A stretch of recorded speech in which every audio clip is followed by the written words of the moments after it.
The silence that envelopes me now is not a mere absence of noise, but a presence so profound it has become a companion, a testament to a battle fought and won within the deepest chambers of my own soul. It is a rich, layered tapestry, woven from countless intricate threads, the low, rhythmic, eternal sigh of the turquoise Gulf of Mexico as it endlessly, lovingly caresses the sugar-white sand of my private beach, a sound as ancient and comforting as the very heartbeat of the earth, the soft, papery, secretive whisper of the sea breeze as it combs, with infinite patience, through the elegant, serrated fronds of the royal palm standing like silent, graceful, knowing sentinels at the edge of my immaculate, sprawling property. The faint, crystalline, almost spiritual chime of the hand-blown glass mobile Marguerite had bought on a long-ago, sun-drenched trip to Murano, a sound I once found haunting, a reminder of a fracture I believed was permanent, but now here is a delicate melody of resilience, a testament to a sisterly bond that ultimately, miraculously, transcended all pettiness and pride. This is not an empty silence, not the hollow, echoing, mournful quiet of that old, beloved, memory-soaked house on Driftwood Lane in the desolate months after Liam first moved out, a silence that spoke only of absence, of a future foreclosed, of a cherished role abruptly and painfully vacated. This is a full and resonant silence, a deep, humming, vibrant stillness, a symphony of peace composed in the sublime key of self-possession, and I, Eleanor Rigby, am at once its composer, its conductor, and its sole, deeply appreciative, and profoundly worthy audience. This profound quiet is the final, beautiful reward for a lifetime of noise, not the cacophony of a city, but the relentless, internal clamor of expectation. The expectation to be softer, quieter, smaller, to make myself into a convenient, comfortable piece of furniture in the lives of others. Now, the only expectations I answer to are my own, the expectation that the sunrise will be worth waking for, that the books on my shelf will have something new to teach me, that my own company is more than sufficient. The villa itself seems to breathe in tandem with this new quiet, its open-plan design a physical rejection of the cramped, dark corners and hidden emotional compartments of my old life. Here, everything is visible, bathed in light, accountable. There are no more secrets I must keep for the sake of peace, no more truths I must swallow to maintain a fragile, artificial harmony. The vast, sliding glass walls dissolve the boundary between my inner world and the majestic, untamable expanse of the sea, a constant, flowing reminder that I, too, am now vast, untamable, and free. For the vast, sprawling majority of my 64 years, I was a woman defined entirely by the spaces I filled for others, the needs I anticipated with a psychic's accuracy, the comforts I provided as my default state of being, the devoted, reliable, ever-present wife who kept a warm and welcoming, perpetually inviting home, the endlessly nurturing, self-sacrificing mother who soothed childhood fears and bandaged scraped knees with a kiss and a story, the patient, guiding, inspirational school librarian who opened vast, sprawling worlds of imagination and possibility to young, thirsty minds, the future, doting, eagerly waiting grandmother whose heart was a room perpetually prepared, furnished with boundless hope and tender anticipation, for a joyous, tiny, miraculous arrival. I was, in essence, a supporting character in the stories of everyone around me, my own narrative subsumed, diluted, lost within the roaring currents of theirs. I was the stage manager, the prompt in the wings, the one who ensured the spotlight always found its rightful place on others, while I remained in the comforting, unexamined shadows. My wants were deferred, my opinions softened, my very personality sanded down at the edges to avoid causing friction. I believed this was the price of love, the immutable currency of family. I thought my legacy would be a whisper of kindness in the memories of others, a ghost of comfort that would fade as quickly as the scent of my perfume in an empty room. Now, I am the sovereign, the absolute monarch, the undisputed author of my own narrative. My borders are the limitless, breathtaking horizon where the sea meets the sky in a seamless, defiant embrace. My constitution is written in the unyielding, indelible, fiery lessons forged in the white-hot, transformative fire of betrayal, and my national anthem is this profound, hard-won, fiercely protected, and unassailable tranquility. They often speak of betrayal in the simplistic language of destruction, as a wrecking ball that swings once in a shocking, brutal arc and leaves nothing but irreparable, pathetic rubble in its wake. For me, it was the opposite. It was the most brutal, searing, painful, and ultimately necessary of kills. The woman I was, the one who believed, with every fiber of her being, that love was measured in constant, unrewarded, silent sacrifice, that softness was a virtue that required no protective boundaries, that family was an unbreachable fortress whose walls were made of immutable loyalty and sacred trust, that woman did not shatter into a million pathetic, irrecoverable pieces. She was instead subjected to a searing, purifying, revealing heat, fired again and again in the crucible of their calculated, cold-blooded, meticulously planned deceit, until all that was soft, malleable, naive, blindly trusting, and fragile was burned away, leaving behind a core of pure, polished, unbreakable, brilliant obsidian resolve. This villa, with its clean, honest, soaring, audacious lines and its vast, transparent walls of glass that refused to hide any secret, that embraced the boundless light and the majestic view with an audacious, glorious transparency, is more than a house. It is my exoskeleton, my sanctuary, the absolute, breathtaking physical manifestation of the clarity, the space, the light, the air, the freedom, and the unapologetic beauty I have seized, claimed, earned, and now embody as my rightful, hard-won due. Every morning, when I walk across the cool, polished concrete floors, I am walking on the foundation of my own will. Every evening, when I watch the sun set, I am watching the end of a day I directed entirely by my own design. It all began, as the most profound and life-altering personal earthquakes often do, on a day of deceptively simple, utterly mundane, and quietly beautiful perfection. A Tuesday. Tuesdays had a gentle, predictable, and comforting rhythm I had carefully, deliberately, lovingly cultivated in the long, quiet years since Robert's passing and my retirement from the bustling, chaotic world of the school library, a slow, gentle cadence of small, manageable errands and private, quiet, personal pleasures that gave a gentle, reassuring shape and a sense of continued purpose to my widowhood. That particular Tuesday had dawned with a small, personal, seemingly insignificant victory that felt, in retrospect, like a beautifully wrapped, prophetic omen, I'd unearthed, from a dusty, forgotten bin at a church rummage sale that smelled of old paper, fading memories, and stubborn hope, a first-edition copy of A Little Princess, its spine fragile but its spirit unbroken, indomitable, the gilding on its cover still catching the gentle morning light with a faint, stubborn, and triumphant gleam, as if winking at me from across the decades. It was a story about a girl who maintained her inner royalty despite being treated as a servant, a narrative that would soon echo in the chambers of my own life with terrifying, empowering clarity.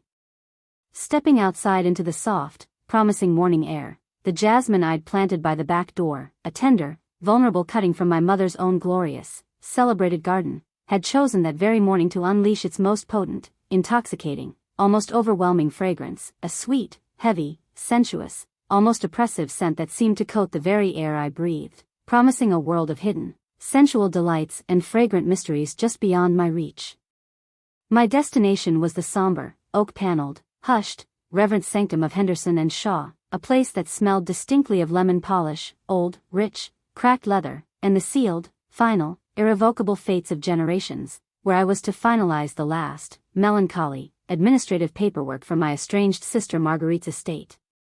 Our decade of strained, painful, echoing silence, a chasm opened by a foolish, heated, utterly pointless argument over a man as substantial and lasting as morning mist, had left me with the certain, resigned, weary expectation that her vast, intimidating, formidable wealth, the fruit of a brilliant, often ruthless, and always formidable mind I had never truly understood, would flow, as she had often publicly threatened, to her beloved, exclusive cat sanctuaries or the cutting-edge, esoteric, environmental charities she so publicly and passionately championed. I was psychologically prepared for a brief, sorrowful, and formal meeting, a final, quiet period placed at the end of a long, complex sentence of familial silence and distance. But Arthur Henderson, his face a kindly, wrinkled, and familiar map of a life spent patiently, empathetically steering others through their most turbulent legal and emotional waters, had looked at me across the vast, polished, intimidating expanse of his mahogany desk not with pity, but with a sort of bewildered, reverent, almost disbelieving awe. "Eleanor," he'd said, and the solid, dependable, familiar ground of my existence liquefied instantly and completely beneath my feet, "she's left you everything." That everything was not a collection of sentimental trinkets or forgotten pieces of jewelry. It was a dense, intimidating, bewildering portfolio of stocks and bonds that read like abstract, almost fictional, meaningless numbers on a page. It was a set of cold, metallic, heavy keys to a breathtaking, beachfront architectural villa in Naples, depicted in the accompanying glossy, surreal photographs as a pristine slice of paradise rendered in soaring stucco, vast panels of glass, and clean, severe, architectural lines. It was a seismic, personal, identity-shattering upheaval that made a mockery of my careful pension plans, my diligently clipped coupons, my entire life of cautious, budgetary restraint and quiet, constant financial anxiety. I was a woman who worried, genuinely, daily, about the rising price of heating oil and ground beef. The term, high-net-worth individual, was a costume from a play I had never, ever auditioned for, a role for which I knew none of the lines. Walking home, my mind, utterly untethered from the pedestrian, predictable reality it had known and navigated for 6 decades, did what it had always been conditioned to do. It spun elaborate, benevolent, self-effacing, generous fantasies.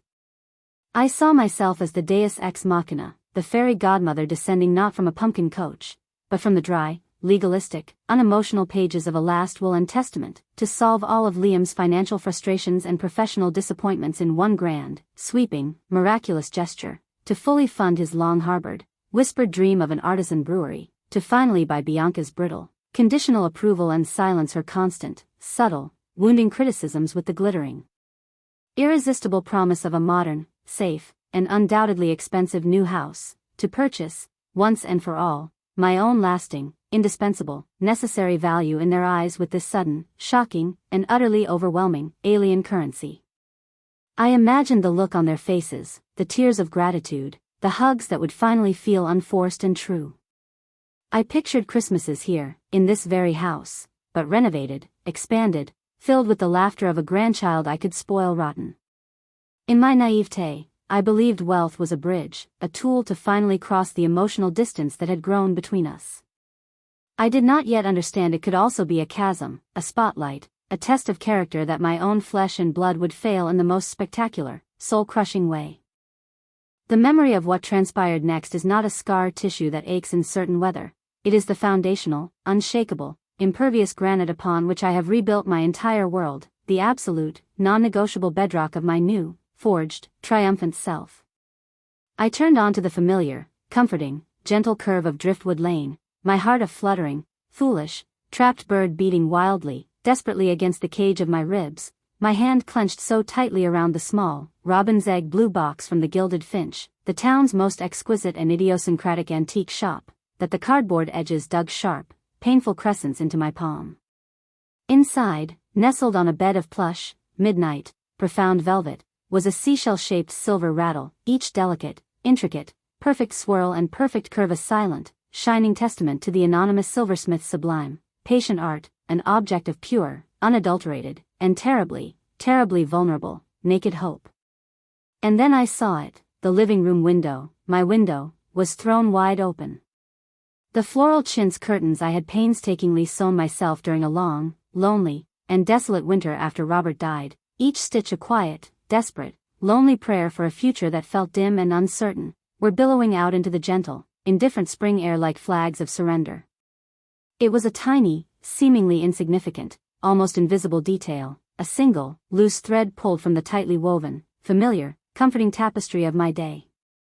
I never, under any circumstances, left that window open.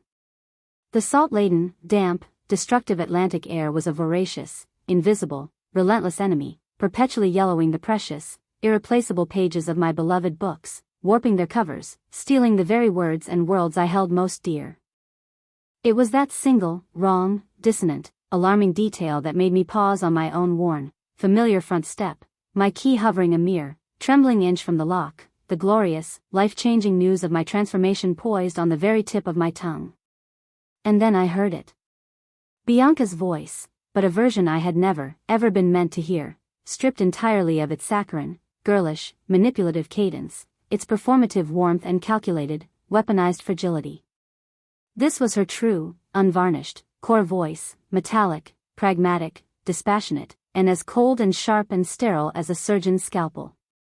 I'm telling you, Liam, she's so gullible it's practically a clinical condition. We just have to keep the pressure on. A few more strategic, well-timed tears about how this charmingly crumbling relic is a death trap for a baby, and she'll sign the deed over without a second thought. She's desperate to be a grandmother.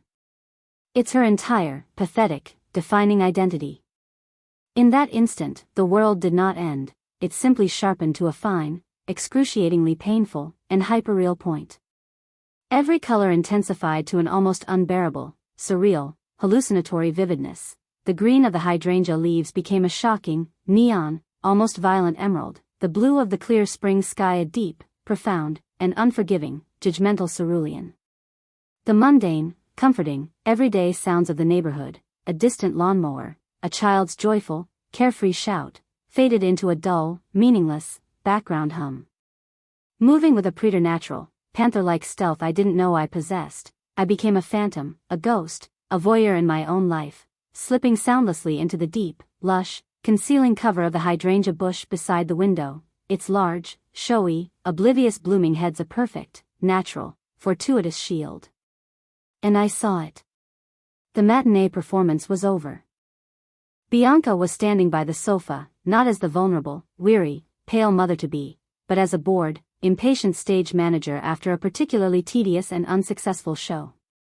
With efficient, almost bored, practiced, routine movements, she was unstrapping, unhooking, a prosthetic belly, not a simple, makeshift pillow, but a sophisticated, grotesque, and expensive-looking apparatus of medical-grade silicone and foam, contoured, weighted, and shaped with a sinister, chilling, anatomical accuracy. She unhooked the final strap with a grunt of genuine, physical relief and tossed it carelessly, contemptuously onto my overstuffed, floral-patterned, sentimental armchair as if it were a piece of repulsive, worthless garbage. God, I'm suffocating in this thing, she'd groaned, arching her back and stretching her arms high above her head, revealing a torso that was taut, toned, muscled, and utterly, devastatingly, hollowly empty. Your mom is so desperate, she'd probably coo over a football stuffed under a sweater. 1 more month, max. We get her to sign over this dump and the Florida place, and we are gone. Naples, Liam. Real sun, real money, real freedom from this suffocating, pathetic quaintness. And then there was my son. My Liam. The boy whose fevered brow I had cooled with a mother's tender, worried touch, whose childhood nightmares I had banished with whispered stories and soft, soothing songs in this very room, was lounging, sprawled, indolent, in his father's old, worn, familiar recliner, a bottle of local, microbrew craft beer held loosely, casually in his hand. He did not look horrified. He did not look ashamed. He looked amused. Complicit. A willing, enthusiastic, and approving participant in the utter desecration of my trust and the cruel, heartless parody of my deepest, most fragile, cherished hopes. Relax, B. You're Meryl Streep. She's already eating out of your hand. We'll be drinking frosty, expensive mojitos by that infinity pool before you can even say, trust fund. He gestured lazily, dismissively, around our home, my sanctuary, with his beer bottle. And look, we're not heartless. She can stay. The little back room. As long as she doesn't get in the way and knows her place. The silver rattle in my hand transformed in an instant from a symbol of future, generational, boundless joy into a cold, dead, and accusing weight, an artifact of my own monumental, staggering, almost breathtaking foolishness and naivete. The beautiful, selfless, generous future I had painted in such vibrant, selfless colors mere moments before vaporized, leaving behind only the scorched, barren, and desolate earth of their cold-blooded, premeditated, merciless conspiracy. And in that precise, crystalline, suspended, life-altering moment, a strange, serene, and absolute calm descended upon me, a clarity so sharp, so pure, so focused, so lethal it was almost icy. The emotional, grieving, heartbroken, weeping part of me was efficiently, coldly, decisively locked away in a soundproof, padded room deep inside my psyche. The strategist, the archivist, the quiet survivor, the woman who had navigated the complex, draining waters of probate court and the relentless, demoralizing budget cuts of a public school library with equal parts quiet grace and grim, unyielding, pragmatic determination, stepped forward into the blinding, revealing, unforgiving light. They saw a gullible old woman. I saw pawns on a board they didn't even know they were playing on. They wanted to play a complex, high-stakes game of deception. Very well. I would become the grandmaster, and I would play for the highest stakes imaginable, my own soul, my own future, my own very identity. The anger was there, a deep, molten core of it, but it was not a wildfire, it was a forge, and I would use its heat to temper my will into a weapon of exquisite, patient precision. I did not enter my house. I walked straight past it, my back ramrod straight, my face a perfectly composed, neutral, impenetrable mask of normalcy. I went directly to the Cork and Barrel, the town's only upscale, hushed liquor store, and, using the cash from my secret, meager, carefully hoarded emergency fund, money I'd been painstakingly saving, coin by coin, for a new, more efficient, practical water heater, I bought a single, imposing bottle of 25-year-old Macallan's single malt scotch.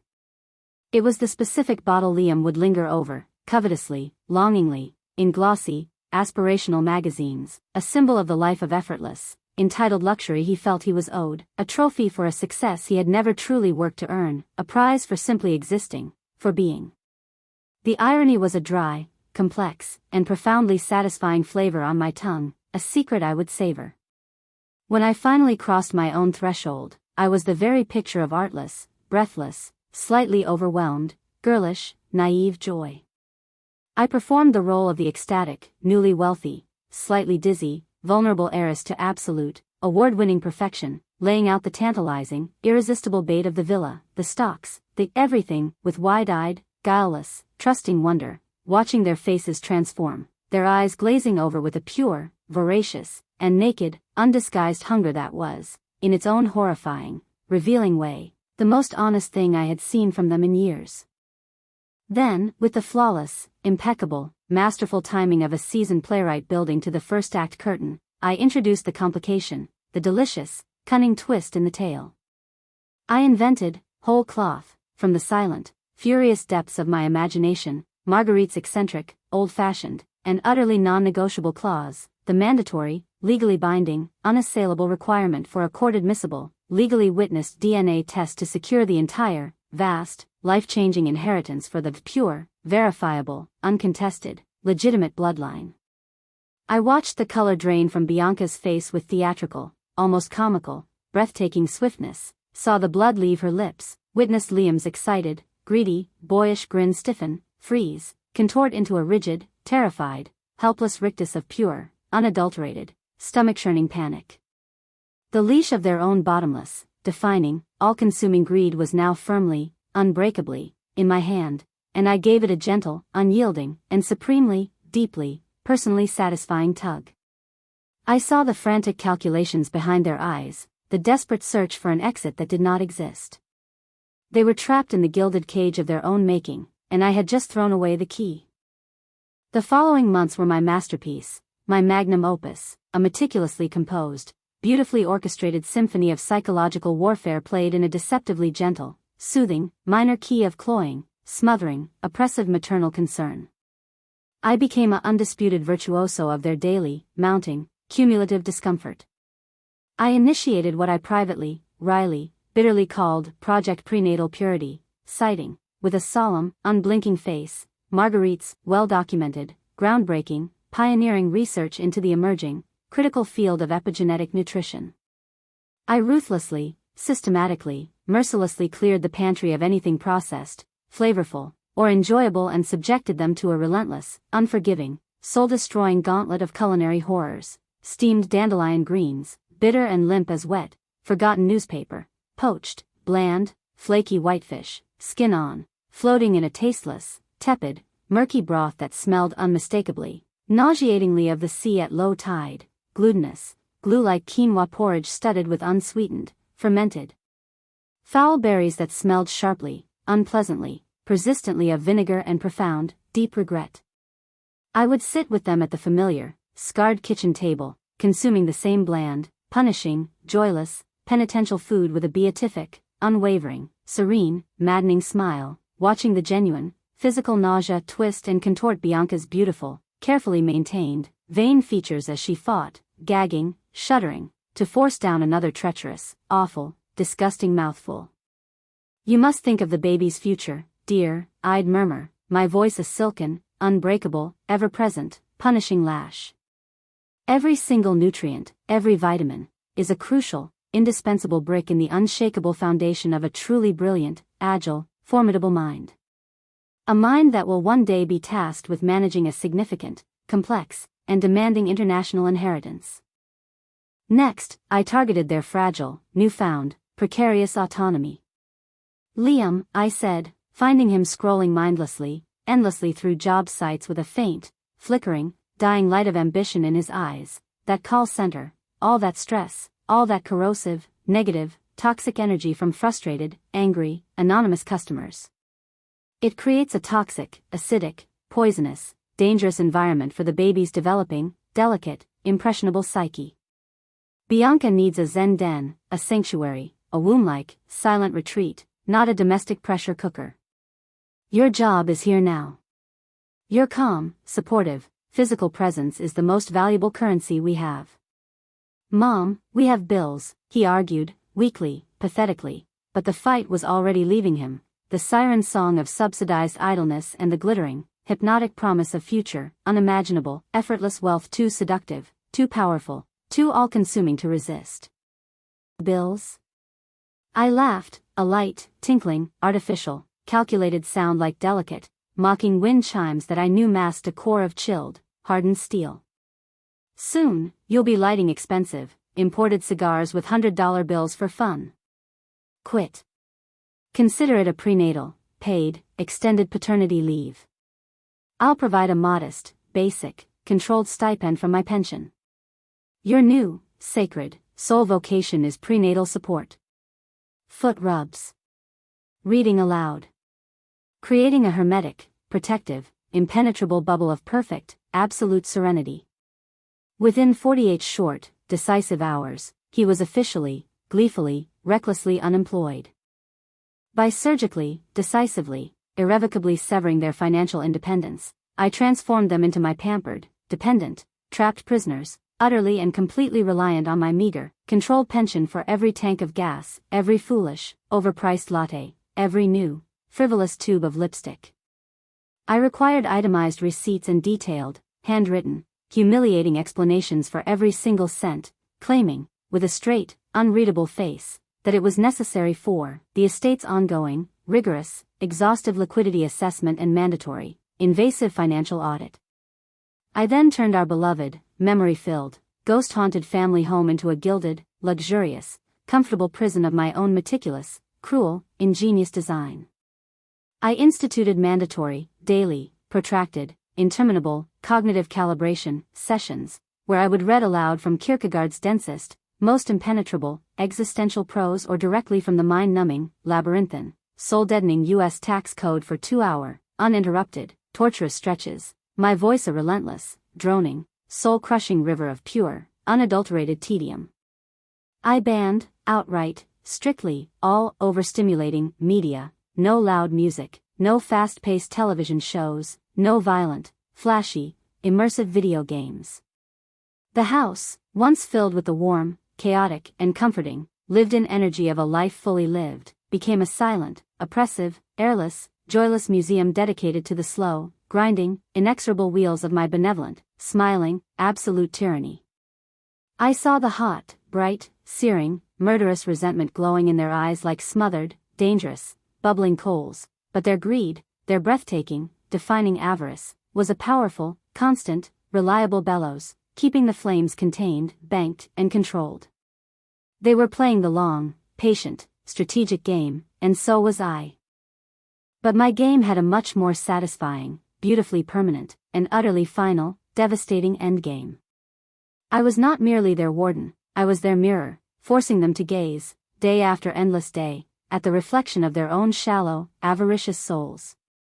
The crescendo, the magnificent, stunning, breathtaking piece de resistance of my entire, intricate, layered campaign of revenge, was the doctor. I announced, with an air of grave, unshakable, and solemn, maternal decision, that I had secured the exclusive, privileged, unparalleled services of a new, world-class, legendary specialist obstetrician. Dr. Evans is a fine, competent, adequate general practitioner, I said, my face a perfect, immovable mask of deep, authentic, unwavering maternal concern, but for a lineage of this consequence, complexity, and sheer, monumental magnitude, we need a true, dedicated, unparalleled specialist. A world-class, pioneering, genius geneticist. I told them Arthur Henderson had pulled unimaginable, once-in-a-lifetime, monumental, Herculean strings. His brother, Professor Alastair Sterling, was a world-renowned, notoriously exacting, ferociously discreet, and formidably intelligent obstetrician geneticist who consulted only for a handful of elite, labyrinthine, impossibly wealthy, high-net-worth families across the globe. The pure, unadulterated, animalistic, primal, sheer terror that flooded Bianca's face in that moment was a masterpiece of human expression, a payoff so exquisite, so perfect, so deeply satisfying it was worth every single moment of my meticulous, patient, secretive, clandestine planning. When Professor Sterling arrived, Arthur Henderson, miraculously transformed in an impeccably tailored, severe, funereal black suit, a pair of non-prescription glasses that made his eyes look like chips of cold, gray, pitiless flint, and with his usually kind, avuncular, familiar face set in an expression of glacial, unblinking, intimidating, absolute disapproval, he was nothing short of magnificent, awe-inspiring, terrifying.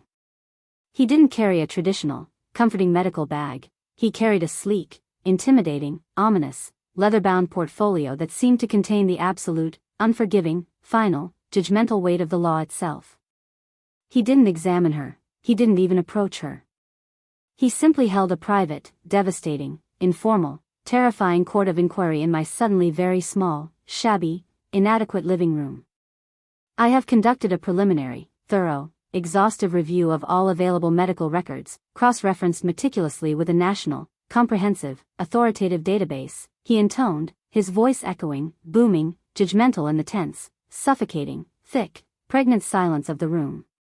He paused, looking slowly, deliberately, piercingly from Liam's utterly bewildered, lost, childish face to Bianca's petrified, wide-eyed, deer-in-headlights, paralyzed stare.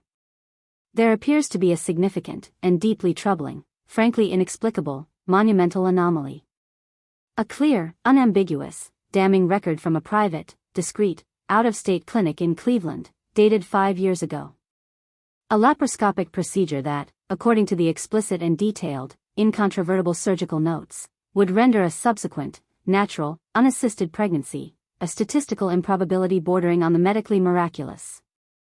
He let the word miraculous hang, suspended, heavy, accusatory, in the air between them, heavy with sarcasm, profound skepticism, and unspoken, devastating, final accusation.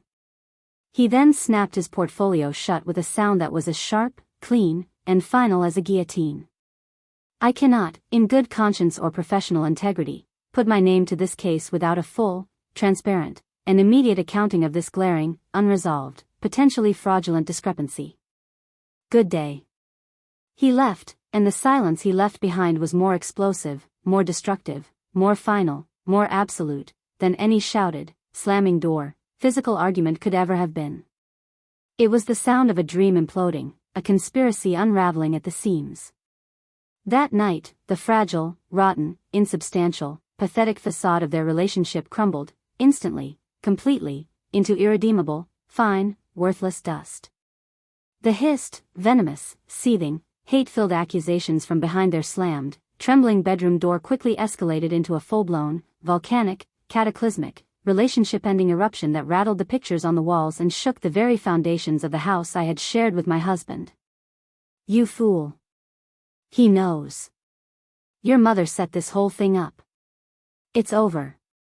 It's all over. Over? We can't stop now. We're so close. We're right there. Close to what? Being charged with criminal fraud? Facing a judge? I'm not going to jail for you and your pathetic, pipe dream, ridiculous brewery. I'm leaving. Tonight. You can't just leave. What about the money? The villa? My life. My entire life. Your life? You don't have a life. You're a spineless, useless, worthless parasite attached to your mother's purse strings. I'm done. I should never have listened to you, you pathetic, greedy, stupid mama's boy. I let them eviscerate each other, verbally, emotionally, psychologically, with the brutal, unvarnished, ugly, naked truth. I let the poison and the venom flow freely, unchecked, copiously, until the very walls of the house were saturated, dripping, poisoned with it. I waited, patiently, silently, victoriously, until their rage had burned itself down to bitter, exhausted, cold, dead, final embers. Then, and only then, when the emotional battlefield was silent and strewn with the bloody, pathetic wreckage of their shattered alliance, did I make my final, commanding, definitive, triumphant entrance. The performance was over. The set was being struck for the very last time. I stood in the doorway, my face stripped bare of all pretense, all softness, all mercy, my eyes as cold and flat and unforgiving and empty as the sea on a dead calm, windless, lifeless day. "Get out," I said. The two words were not loud, but they carried the immense, irrevocable, crushing, absolute weight of a final judgment, an unappealable, absolute, royal edict. Now. The mechanics of their removal were a quiet, efficient, clinical, dispassionate testament to my brilliant, prescient, cunning foresight, the final, elegant, and utterly satisfying move in my long and complex, psychological, masterful gambit. The beneficiary update forms Liam had signed weeks ago, in a hurry and without a moment of serious, intelligent, thoughtful scrutiny, contained a specific, devastating, hidden, trapdoor clause, buried deep within the impenetrable, deliberately obscure, confusing legalese, that legally severed his tenancy and all resident rights to the property on the solid, unassailable grounds of material misrepresentation and attempted financial exploitation. They had no legal leg to stand on. They were suddenly, irrevocably, humiliatingly, nothing more than squatters, intruders, con artists, in a lie I was now officially, legally, and personally, triumphantly reclaiming. I stood at the window, a silent, unyielding, and impassive, victorious sentinel, and watched the final, pathetic, shabby, undignified act of their grubby, little, sordid farce. Liam, his shoulders slumped in utter, complete, abject defeat, loaded a single, scuffed, small, pathetic suitcase into the yawning trunk of Bianca's sporty, red, flashy convertible, the one tangible, flashy, expensive asset she had brought into the marriage, the last gleaming, expensive, proud vestige of her own long-lost, prized independence. He looked back at the house, his face a messy, complicated, ruined, pathetic canvas of shame, regret, self-pity, confusion, and a dawning, horrifying, gut-wrenching comprehension of the steel-hearted, strategic, formidable, ruthless genius he had, through his own boundless avarice and profound, unforgivable disrespect, inadvertently, foolishly, stupidly created. I felt a vast, echoing, cavernous, clean emptiness inside me, but it was a clean, sterile, scrubbed, purified emptiness, like a sickroom after a long and debilitating, life-threatening fever has finally, blessedly, broken. It was the silence of a battlefield after the war has been decisively, conclusively, overwhelmingly won, the profound, deep, resonating, earned peace of a land finally, irrevocably, and permanently cleared of all invaders, all traitors, all poison, all lies. I held his gaze for a long, final, unblinking, merciless, pitiless moment, a queen silently, coldly, definitively dismissing a disloyal and treacherous subject. Then, without a word, without a sound, without a backward glance, I turned my back, decisively, finally, on the ghost of my old life and closed the heavy, solid, wooden, final door, forever, on the past. The click of the latch was the most satisfying sound I had ever heard. Now, sitting here, enveloped, embraced, in this comfortable, welcoming wicker chair on my sweeping, airy, magnificent veranda as the magnificent, fiery, life-giving sun dips below the endless, promising, boundless horizon, painting the vast, domed, infinite sky in triumphant, glorious, blazing, majestic shades of violet, burning orange, and soft, hopeful, tender, peaceful rose, I am not the woman I was. I am her refinement, her evolution, her awakening, her ultimate, superior, finished, complete form.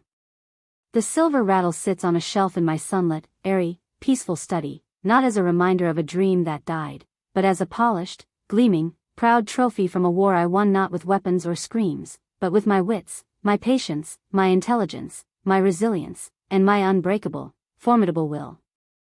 It is the enduring, shining, symbolic reminder of the day I learned, once and for all, that the greatest strength is not in being invulnerably, coldly, isolatedly hard, but in having a core of polished, flexible, resilient, adaptable steel wrapped in a strategic, deliberate, chosen layer of softness, and knowing precisely when, and how, and why, to let the steel show, to let it gleam, to let it cut, to let it defend. The villa is not just a house, it is my soul made manifest, open, airy, resilient, strong, beautiful, drenched in light, and facing an endless, beautiful, and profoundly promising, free horizon. They thought they were swindling a gullible, soft-hearted, fading, weak old woman.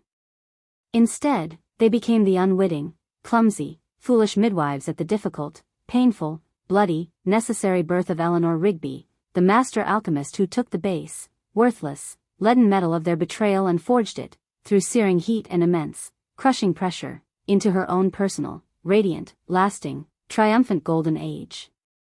And this life, this glorious, sun-drenched, uncompromising, deeply authentic, and fiercely independent life, built entirely on my own terms, for my own delight, is my masterpiece, my legacy, my story, my victory. It is not an ending. It is the most magnificent, deeply satisfying, and permanent of beginnings. Every day is a page I write for myself, in a story that is, finally and forever, wholly my own.